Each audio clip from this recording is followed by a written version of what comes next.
you see the title of the presentation. So I think this presentation differs a little bit from the common presentation, the usual presentations we have. So we don't have a research question that we're going to answer and pose to you. It's not really about the methodological problem either, honestly. So basically, what we do is in our self-interest, we're coming here to market our database, the SPIN database. And we're also going to showcase some of our data. And obviously, we do this since we really much would like you to use our data as much as possible. I should also say that we had a fourth person, Sophie, who was supposed to come here, research assistant. So together with Marie, she's been working a lot, many years with this database.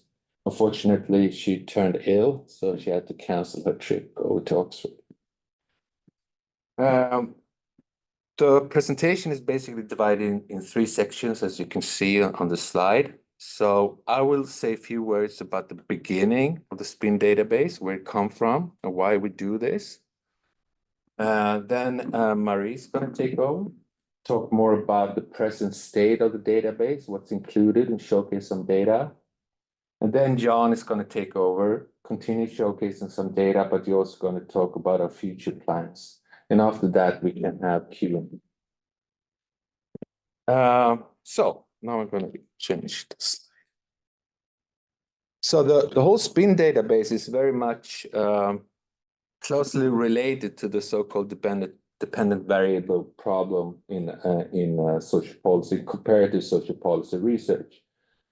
And I guess for the students in the room, who at least were students, this is going to be a repetition because it basically was also included in some of my teaching. And probably most of the people in this room knows about this dependent variable problem, but maybe not all people online. I think if you're sort of standing from the outside looking into this research area compared to social policy and think about the dependent variable problem, I think you basically think of this as a data problem, right? There is not just one best way to conceptualize and measure the welfare state. We can do that in a number of different ways. And usually when you're standing from the outside coming in and you need some indicator on the welfare state, usually what people do is that they pick the indicators that are out there, put them in the regressions or something, and then they choose the indicator that gives the best result, right? Or they go on to Google Scholar, they download one of the most papers, look at what indicator he or she used, and they use the same indicators. There's nothing wrong with that. I do exactly the same thing, or we do exactly the same thing when we are studying, when we need data or indicators in areas that are not so familiar with it to us. Recently, I did a study on housing benefits, and then I did exactly that when I needed an indicator on comparatives, which is not my area. So there's nothing wrong with that. But if you're standing within the research area, looking out, I think that you will see this dependent variable problem, not just as a data problem, but also as a theoretical problem. And that's exactly why we're working with the SPIN database. So for us, we're working with the SPIN database, not first and foremost because we have a data problem, but rather that we have a theoretical paradigm that needs to be matched by the correct data. That's the way we do it. Before I go into that, I'm just going to talk a little bit about the major types of data that is out there, so we can position the SPIN database compared to other types of data. Again, this is repetition for all the students, at least for those of you who were waiting for my lecture. Of course, we have expenditures, you all know that. I think that 90% of the quantitative compared to social policy research is based on social expenditures. Nothing wrong with that, right? I think the major reason for that is that it's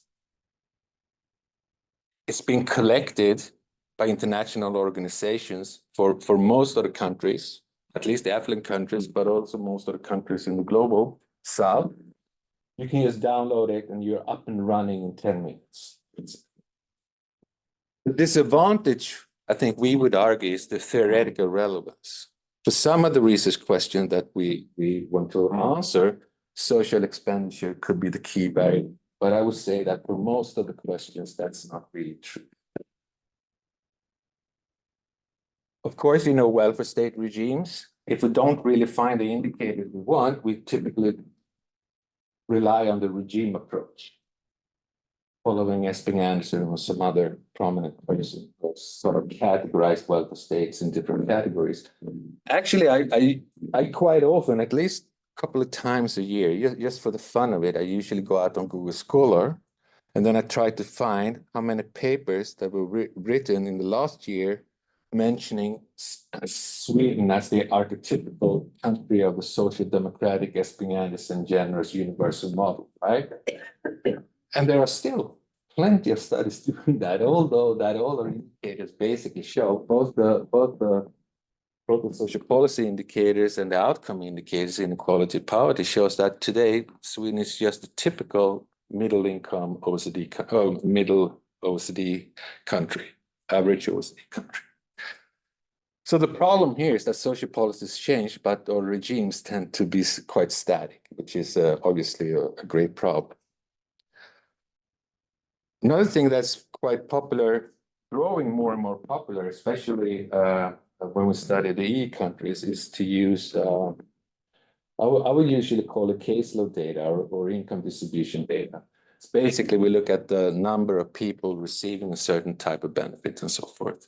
Bjørn van Orscott had sort of pioneered that type of analysis recently. Advantages, this is basically the same as for expenditures. You can go into Eurostat, you can download the data, you're up and running in 15 minutes. You can do your regression, write down the story, and then publish the next day. Disadvantages is that there is quite a mess in terms of the administrative categories that are included in that data. So if you go into Eurostat and you look at the number of people receiving an unemployment benefit, you could be sure that in some countries they also include social assistance. In some countries they include unemployment assistance. You can look at disability benefits. Sometimes they include sickness benefits. Sometimes the pensions are included there. So it's pretty a mess, right? But it's still used and it can be useful for some research purposes. But what we do in the social policy indicators database is that we collect data. We call it that we collect data on social rights. I think I need to say one thing here. It's not the social, basically the European Commission and the EU have hijacked the concept of social rights. I don't really like that. So we are not talking about the social rights defined by the European Commission and the EU, which are very, very difficult to understand what they actually mean. But our interpretation rather goes back to T.H. Marshall. I will come back to that. But basically what we mean by social rights is that we look at, in the SPIN database, we collect quantitative indicators on the social policy legislation or regulation. We don't look at the number of beneficiaries. We don't look at how much governments spend on certain types of programs. We rather try to quantify how governments have defined these programs in legislation or regulation. That's what we collect data on. And the reason why we do that goes back to the sort of early mid-1990s. Because at the time, when people analyzed the driving forces of the welfare state, the major theoretical paradigm was basically structural and functionalist, right? They explained the emergence and development of the welfare state in terms of industrialization and economic growth and so forth, Wilensky and all these guys. But then Esping Anderson and Volker realized that, okay, but we look at affluent countries, they all spend much on social protection. But when we try to look at how they have organized social policies, it differs quite a lot, right? And that can't be explained by industrialization or economic growth alone. So their theoretical idea was that, okay, but we think that this has to do with the mobilization and organization of workers, of labor, basically, right? So, and then there is this citation from okay, next slide. From Esping Anderson's, it's difficult to imagine anyone's struggle for spending per se. So from their theoretical perspective, they were interested to test whether the organization of the affluent countries, the social policies in the affluent countries, somehow were related to the mobilization of labor, political mobilization of labor. That was basically the main idea. And when they thought of it, they thought that labor don't mobilize for spending as such. They mobilize for getting some kind of protection. So that's why Esping and Walter said that. So if we want to understand how this works and want to test this, we can't rely on expenditures. We need something else. We need to look at how these policies actually are organized, how they are legislated. So this is basically the main reason why we still collect this data. So I hope I've made clear now that so from our perspective, it's not just a data problem. It's also a theoretical problem. And now I hand over to my colleague, Marie. So Marie, she's going to talk about the present. So this was just basically short background to why we collect this data. And now Marie's going to tell you what the database looks like. Yeah. Thank you, Kenneth, for giving a good overview of the beginnings. And now let's focus more on the detail of the data set, which is also what I work with on a daily basis. So as Kenneth mentioned, the whole idea of the SPIN project is to collect high quality institutional data from different countries on the welfare state and social policies. And by institutional data, we mean the rules and conditions that are attached to different types of cash benefit programs. The focus is still on programs governed by national legislation, but the SPIN program has a wider focus also these days, as it includes many different types of cash benefit programs in separate data modules. These modules on social policy areas for which we collect data are partly driven by theories and are partly dependent on the reasons of the group. So typically it goes like this, that one of us becomes interested in some question related to a specific social policy area and starts collecting data. And then if this pilot project proves to be successful, for example, through a published research article, then we go ahead and invest a bit more resources to transform this data into a new data module. The problem is, however, that the more modules there are, the more resources it will take to update them with additional years and additional countries. Most of the data modules in SPIN originated from the basic idea of moving towards a more dynamic perspective on the welfare state. Or on social policies, I should say. This is a three-step model with, it can be explained through this three-step model here, where social policies is viewed as the mediating variable that links the driving forces and the outcomes of the welfare state. And of course, in turn, the outcomes has an effect on the driving forces as well. And that's how we come to this dynamic feedback loop perspective, with the outcomes of policies affecting the driving forces, which in turn inform the said social policies. This is a quite different perspective from the original. Sorry, I have to get my notes. Welfare state regime perspective. Take, for example, Esping Anderson's categorization of welfare states, which was based both on the structures and also the outcomes of the social policies and named by the main political ideology that led up to them.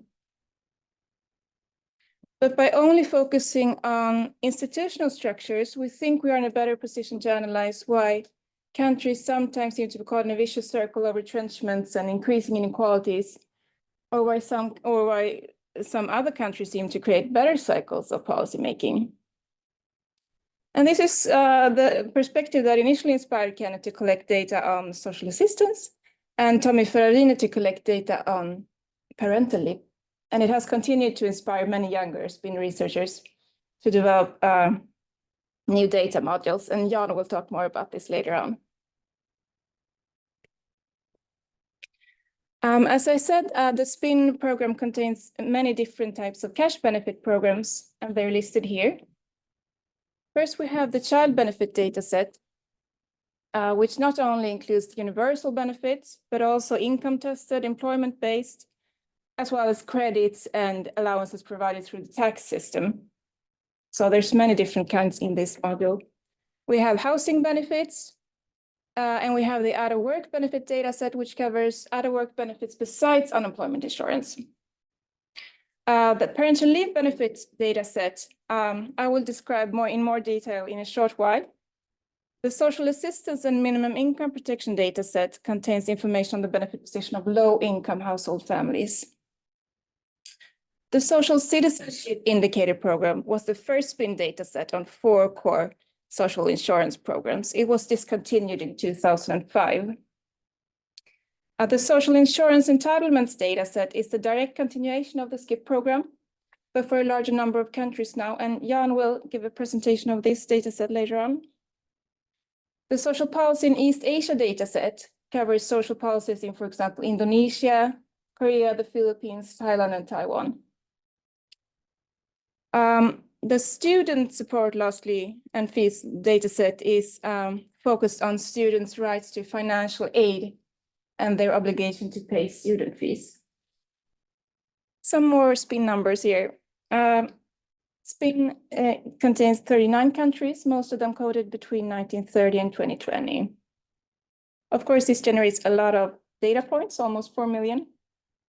We have around 500 publications that have been using our data and around 2,500 downloads of data per year. We focus on eligibility, benefit levels, and financing structures. And as you can imagine, these are structures that vary a lot between each and every one of the countries, and that's what makes the data collection rather cumbersome. And to handle this, we design all data to enable comparisons between countries and over time. And we do this by using a model family approach. The model family analysis approach means that we presume different scenarios of family constellations, and then we adapt the coding after each type of family. It can be a family with children, a single person, or a couple without children. And of course, the replacement rates will vary depending on which type we look at. This is a way of unifying the data that lets us compare the countries on equal terms, as the characteristics and composition of the families are kept constant across countries and over time. During the latest year, we have extended some of the databases with additional family types. For example, a single parent or someone who's been out of work during the latest year. These expansions allow for a better understanding of the versatility of the social policy, and Jan will go into details about this later on. Earlier, I mentioned the PLB dataset, which is our module for parental leave benefits. It contains policy data from the 1950s and onwards, originally for 18 countries, and later expanded to 34 countries. The figure here shows the degree of income replacement in paid parental leave for total parental leave benefits, that is, including, for example, maternity grants and other possible child-related benefits during the first year after the birth of the child. In this data set, we assume that the model family use their leave entitlements in a so-called traditional manner. This means that the mother uses as much leave as possible, while the partner only uses the paid leave while the mother is also on leave. In other words, so-called daddy days at the time of birth. We can see here that the income replacement in paid parental leave has been steadily increasing in the OECD countries. In the UK, the increase is mainly due to extensions of the parental leave duration, and the same applies for Sweden. The reason that the replacement rate moves a bit back and forth for Sweden since 1995 has to do with small changes in the benefit rate, as well as taxes and benefit ceilings. But there is, however, a clear trend of expansions when it comes to parental leave generosity in the OECD countries, in contrast to retrenchment seen in many other insurances. At the moment, we're working on expanding the PLB into 4 model families, so 3 more than the original model, which we call the traditional family that we saw in the previous slide. The B model family, assumes that each parent use as much paid leave as possible, striving to maximize the total duration that they are able to stay at home with their child. And we assume that the father uses paid paternity leave when the mother has returned to work, and thereby maximizing the duration of paid leave. In some countries, it's not possible to share the leave equally. And in other countries, the parents may receive an equality bonus of some kind. The C family model assumes the parents did not work before the child was born. And we only code benefits related to the birth of the child, so social assistance is not included here. And lastly, the D model family, which is a single parent that uses as much paid leave as possible. And this figure here contains information on family B in relation to family A. As I mentioned before, the family that strives to share the leave equally sometimes receive what we refer to as bonuses. So what the graph shows is the percentage point increase in income replacement that family B would get in relation to what the traditional family A would get in total benefits during the first year after the birth. And the reason for this, why the family B receives more in these countries, vary a little bit. For Belgium, Norway, the Netherlands, Portugal, and Sweden, the main reason is that there are non-transferable parental leave periods, which are used at a maximum by family B, but not at all by family A. In Australia, Finland, France, and Spain, it is the result of fathers being able to use paternity leave after the mother has had her maternity leave period, and thus increasing the total leave period, and often at a fairly high replacement rate. In Italy, Japan, and also Portugal, parents that decide to share the leave more equally receive an extended period of parental leave. This also applies for Austria and Germany, but it's only picked up after the first year of leave, and therefore it's not visible in this figure here, where only the first year is included. And in Japan, the benefit replacement rate level is also increased if the parents share the leave period equally. In most of the countries in PLB, equal sharing has no impact on the replacement levels or duration of the leave.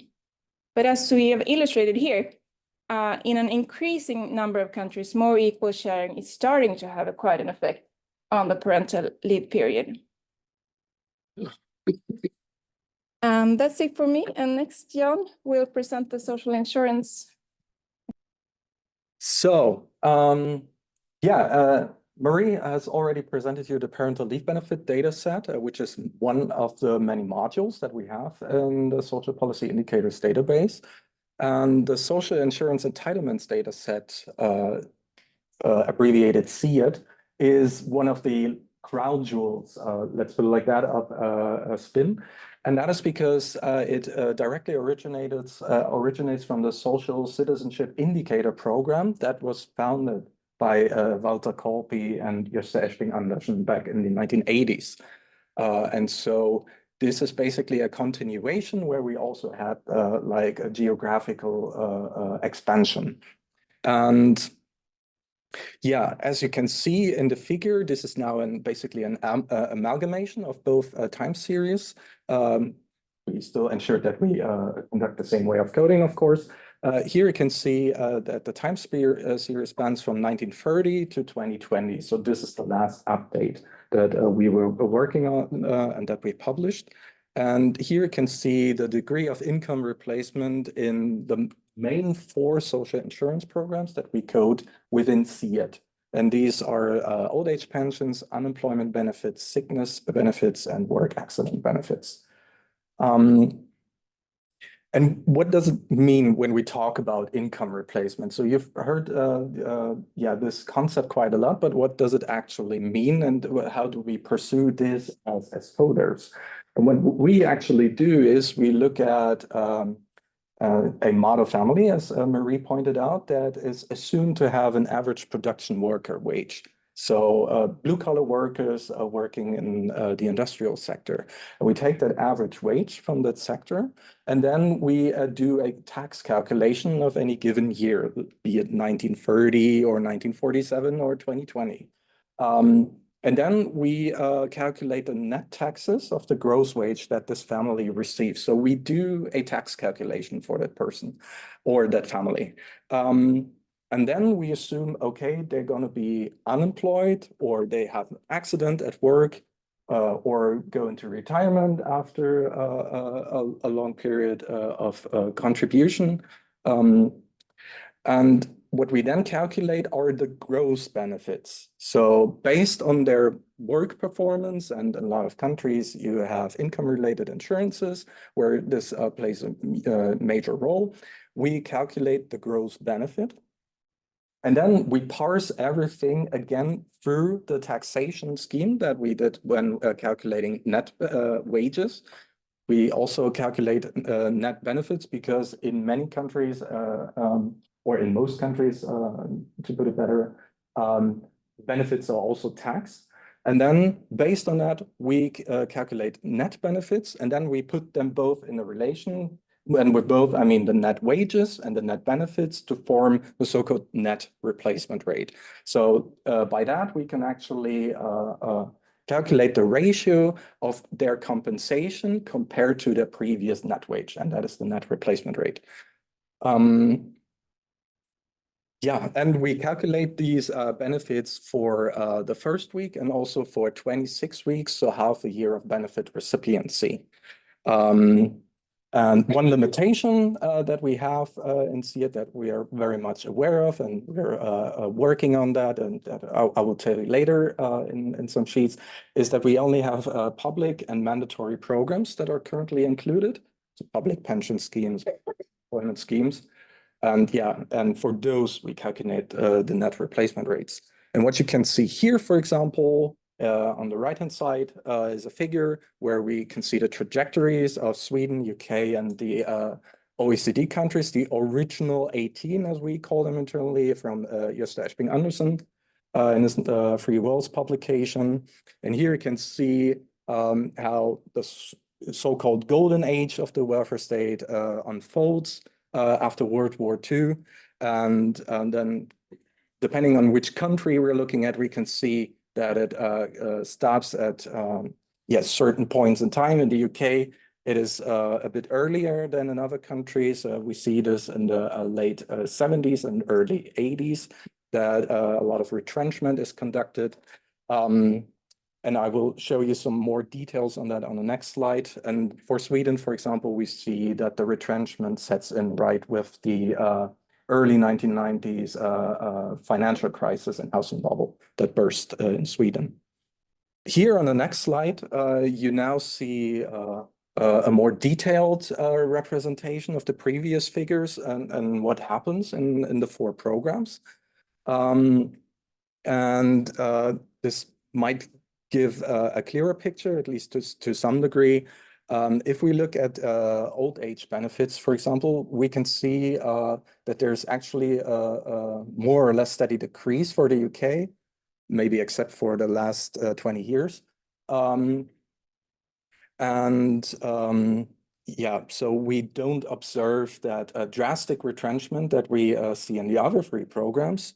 And part of this can be attributed to the state earnings-related pension system, the SERPs, that was introduced in '78. So that really helped in keeping benefits at a high level, because it's an income-related insurance scheme for old age pensioners. But for unemployment, however, we can see that there's a drastic retrenchment in the early 1980s, and it's actually also similar for sickness and work accident benefits. And this is because during the Thatcher ministry, taxation was actually introduced for benefits. So before that, benefits weren't taxed. And also many of the earnings-related schemes became abolished and became flat rate. And this caused a drastic drop in these employment, working age-related benefits. And it lasts until today. And for Sweden, for example, we can also observe retrenchment. So as Kenneth hinted in his presentation, he always looks at whether or not people still characterize or mischaracterize, to be more precise, Sweden as the poster child of the social democratic welfare regime. And our data actually shows that this is no longer the case for, at least 25 to 30 years. So since the early 1990s, which I told you earlier, the banking crisis, which then caused many governments in Sweden, be they supposedly leftist or rightist, to introduce retrenchment measures. Because many of the working age-related benefits in Sweden, for example, are bound to benefit ceilings, basically. These are most important for average production workers. And what we can see is sort of a strategy of decrementalism, that Pearson would call it, in that these benefits are kept at their level, and then just inflation continuously eating them up if they're not increased further. Yeah. On the next slide, we have another benefit that is concerned with working age related individuals, and that is the Social Assistance and Minimum Income Protection data set called SAMIP. And SAMIP is actually the brainchild of Kenneth. So this basically was one of the major outputs of his dissertation. But it came from Jonathan originally. So he stole it. Okay, even Not I data, but yeah. yeah. And in SAMIP, we have data from 1990 onwards. Yeah, and it includes benefits available to those without work income and eligibility for contributory social insurance. So the programs we've seen before. And what we can see here is the development or the trajectories of the Sweden, UK, and the OECD 18. And what we can observe here is that they're relatively stable over time. So when measured in US dollars with purchase power parity. And this basically tells us that there is no genuine retrenchment happening in this program, and that sort of the level of minimum income protection stays relatively stable within these countries over the past 25 years. But only if we look at the benefits and their revalued values. Because when we look at the next slide, for example, what we did here is, again, we have the minimum income protection, but what we also provide are average annual wages. And what we can see here is that, the benefits, as I told you before, stay relatively stable, but they're unable to keep up with development in real wages. So relatively speaking, they the poor are worse off over time. All right. So these were the modules that we currently, not all of them obviously, but some of the modules that we currently have and the data that we have. And what we also want to talk with you about today is the future of spin and what our plans are. And basically, we have plans that are concerned with 3 different dimensions, and these are harmonizations, general improvements, and new additions. And with harmonization, what we're doing is, as of 2 years ago, we joined a research infrastructure in Sweden, a very big research infrastructure that is called DEMSCORE. So that is the research infrastructure for democracy, environment, migration, social policy, conflict, and representation. And we're basically the S in DEMSCORE, so the social policy. And within that DEMSCORE infrastructure, we form our own working group that is called CompLab, the Comparative Policy Laboratory, where we work together with Andreas Duit from Stockholm University and Joachim Palmer from Uppsala. And we're looking at policies, and these are basically environmental policies, social policies from SPIN, and then Joachim contributes data on migration. And within DEMSCORE, we also have other partners, which I show you on the next slide, and then I can also will show you some possibilities that we have with all the data when they're like brought together in a single infrastructure. Improvements that we're working on is obviously more is better. Certainly in the spatial dimension, but also in the temporal dimension.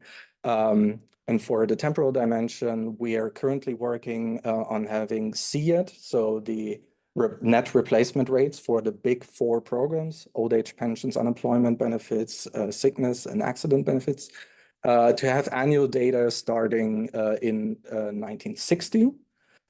So this summer, we will already publish a new version. Hopefully, we will publish a new version of the data set where we have annual data from 2000 to 2023.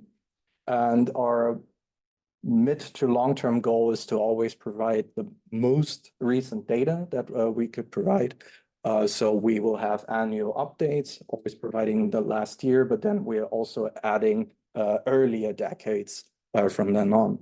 Yeah, because I don't think we mentioned that previously, but since we're working with so many countries, so many different types of policy programs, so for the social insurance data going back to the 1930s, we only have every 50 years. But since now the statistical techniques for analyzing cross-sectional longitudinal data are quite sophisticated, we think it's worthwhile to try to analyze that data. Yeah, and what we're also working on, what was already mentioned, is we're gonna try to implement more model family types, not just having like the average production worker, but maybe also the average service worker or the minimum wage income worker, or a single parent family with 2 or 3 children. So this is something we're quite aware of and that we're working on. And then what we're also working on is a more flexible data extraction tool where we're not just trying to improve basically the input of the model family, for example, where you can choose like, oh, this person has, for example, is a single parent on minimum wage, but also where we're concerned with the output of the social policy in terms of like length of benefit recipiency, for example, or actually choosing the adequate benefit. So what this means, for example, is that a labor market insider with average or above average wages certainly qualifies for very well paid earnings related income benefits, whereas someone with a patchy or sketchy work history and a very low income, for example, doesn't even qualify for those first tier benefits. And then what our goal is basically that the infrastructure sort of selects the correct benefit based on the criteria that you parsed in as an input. And then we're also trying to provide different lengths of benefit recipiency, for example, 6 weeks, 6 months, 6 years even. I don't know how far we will go with that. And then maybe also another idea that I had for my module is that we even do something like a benefit sequence. So for example, a person receiving first tier unemployment benefits within the first 6 months of benefit recipiency, and then they go 1 tier lower to unemployment assistance or social assistance, depending on the country. Yeah, so these are the improvements that we're trying to make. And also, and this is the third level or dimension, are new additions. And these new additions are basically programs. And what my colleague Renze Neuwenhuis is working on is a childcare module, for example, where he will look at basically the rights parents have for childcare. What I'm working on is a benefit dualization module where I make extensive use of this flexible data extraction tool, what I told you, where I will form different model types based on, this is a labor market insider, and another model where this is supposed to be a labor market outsider, and then I compare their social rights. Then our colleague Cassandra Ingemann also has a module or a project on paid paternal leave. So here we're focusing on the fathers, not just as in PLB, the parental leave benefit, where it's more centered around mothers and how they sort of maximize their leave, but also here the main focus is on the male side of the equation. Then our colleague Daniel Fredriksson from Uppsala University works on a working tax credits and benefits module where he looks at earned income tax credits, for example, for low-income wage earners and how they compare across countries. Kenneth and I are currently planning a module on the generational social citizenship rights. So we have an upcoming publication on that, and then we also try to move this idea further into a spin module. And then in cooperation with Joachim Palme from Uppsala, we also work on a module on immigrant social rights. Okay, so coming back to the first part, harmonization, I told you about DEMSCORE. So what is DEMSCORE? So as I said, it's the research infrastructure for democracy, environment, migration, social policy, conflict, and representation. And we are 6 working groups within DEMSCORE. First, we have VDEM with Stefan Lindberg from Gothenburg University. Then we have the Uppsala conflict database from Uppsala. Then we have quality of government. I think it's from Umeå, right? No. No, that's also Gothenburg. Yeah, sorry. I'm glad that Bo is not working at Oxford anymore. It's Bo Rothstein who initiated that one. And then we have a CompLab. This is us together with Andreas Duhl and Joachim Palme. Then we have RepDem, which focuses on representative democracies. And then we have the H Data group, which is Jan Theodor from Stockholm University. And what we're doing in DEMSCORE is that we're synchronizing these different data sets, databases into a singular database. And while at first glance, it seems like, very straightforward and simple. Yeah, they just merge everything. this is actually, if you look a bit closer, more complicated than that. And that is because of the so-called country units that each of these projects, even within them, have multiple sort of concepts of it. So what constitutes a country? So for example, in SPIN, we showed you we have data from 1930 to 2020 for the social insurances. And one panel we have is, for example, Germany. But if you think about, Germany from 1930 to 2020, these are 5 different countries. So you have the Weimar Republic, you have the Third Reich, you have the FRG and the GDR, and then unified Germany. But we just say, yeah, it's Germany. But the people at Uppsala, at the conflict database, have a different understanding, a more correct one, to be honest, of what Germany actually is. And this is sort of the geographical dimension that comes into play. And obviously, at UCDP, for example, they not only look at nation states, they also look, at federal states or at regions even, because the data that they're having is an event time data. So basically, sometimes even down to a GPS coordinate.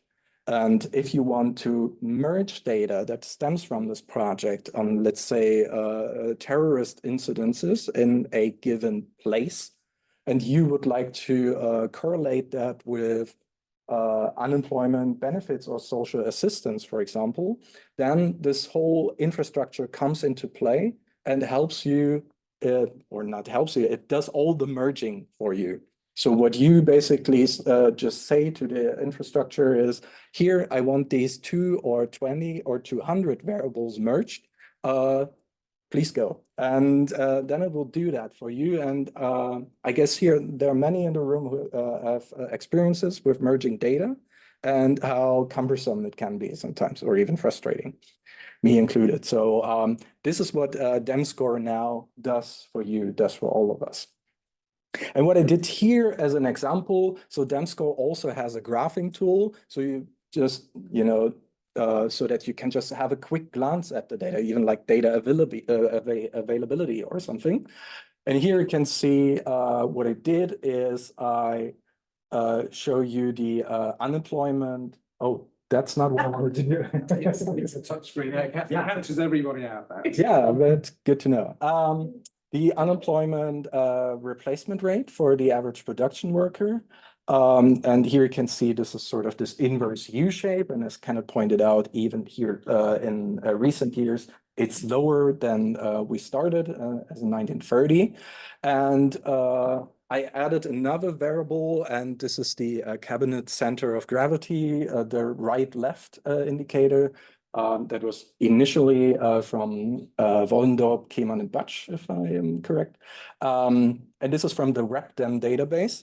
And this basically, this variable, so you see this is looking more like stepwise, is a government ideology indicator where lower values mean that the government is more leftist and higher values mean that it is more rightist.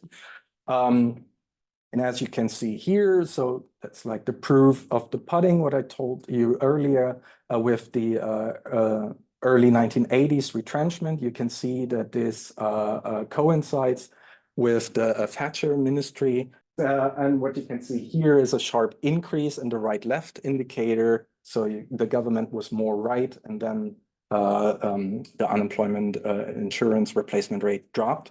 That was obviously because of the legislation.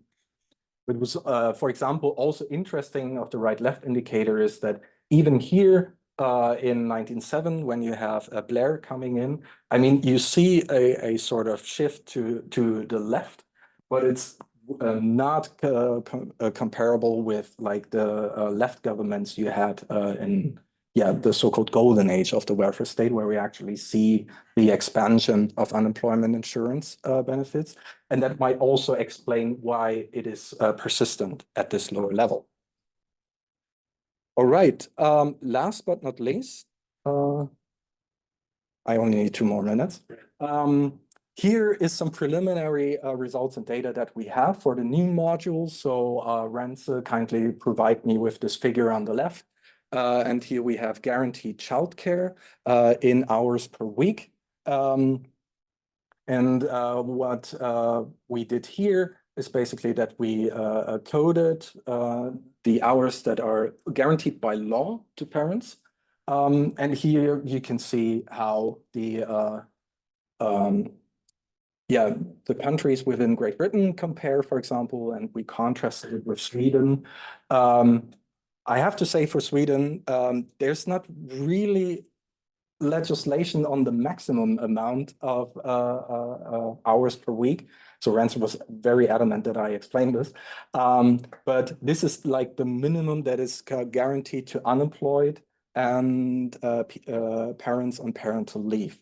So for working parents, it's virtually unlimited, as many hours as we have in a week. And on the right-hand side, you can see some preliminary data from my module, the benefit dualization model. What I did here is I have two trajectories. One is for the 50% average production worker wage. The other is for the 100%, just for means of comparison.